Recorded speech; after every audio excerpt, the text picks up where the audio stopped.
So what's converging here today is very interesting. You've got the possibility that two Democratic senators from Georgia, there has not been a Democrat elected to the Senate in Georgia in 20 years, that they will align with the certification of the electorate, which will confirm former Vice President Joe Biden as president-elect today. But we all know there's an effort underway to challenge that, and there are Republican members of Congress who are going to challenge it.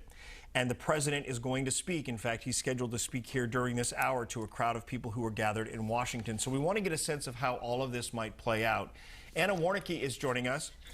She is in Washington, D.C. this morning, tracking all of this. And let's start first with the latest news from last night, which has left some people, a lot of people, wondering how did this happen. This is the sort of thing, Anna, that political scientists in classes and college classes all across the country for years to come will be breaking down what happened with this election in Georgia. Well, it's really interesting because if you just look at the money and the time that was spent in this election, this specific runoff election, both of these in Georgia, so much money poured into this election. Both President Trump and President-elect Joe Biden spent a lot of time on the ground there. We had a lot of senators from both parties from out of state, making the rounds in Georgia for the past few weeks. So, we knew this was going to be a close race. I think that, a lot of people were maybe a little shocked by the results. We're still waiting for that one race to be called. But if both seats flip to a Democrat, then that flips the party in the Senate to Democrat from Republican. And Democrats here in Washington, they're already declaring victory.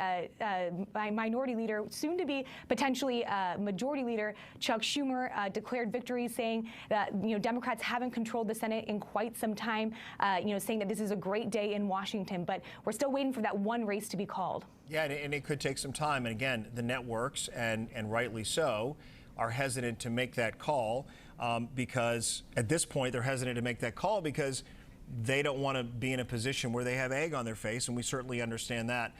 When you look ahead to what's happening today, there's a report out in the New York Times that Vice President Mike Pence told the president last night that he did not have the authority or the ability to do anything to block the certification.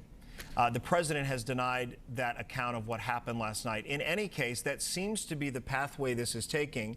The president would like the vice president to take a stand and block the certification today. How do you think this will play out first in Congress and then on the streets, because there were people gathering there?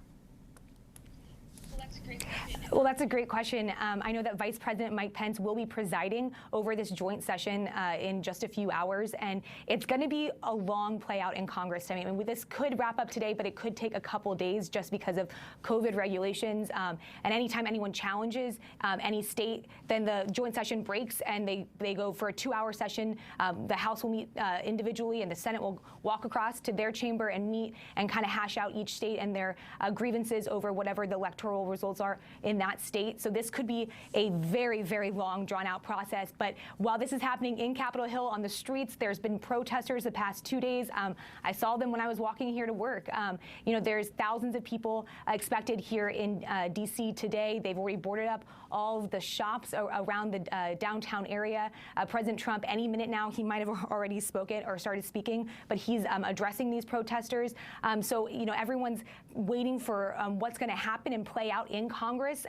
All eyes will be on what Vice President Mike Pence does and what he decides to do starting at 1 p.m. But we're just going to have to wait to see how that plays out. But also, these protesters on the street, they're watching too. Everyone's watching very closely. Yeah, and it sounds like police there are mobilizing just in case.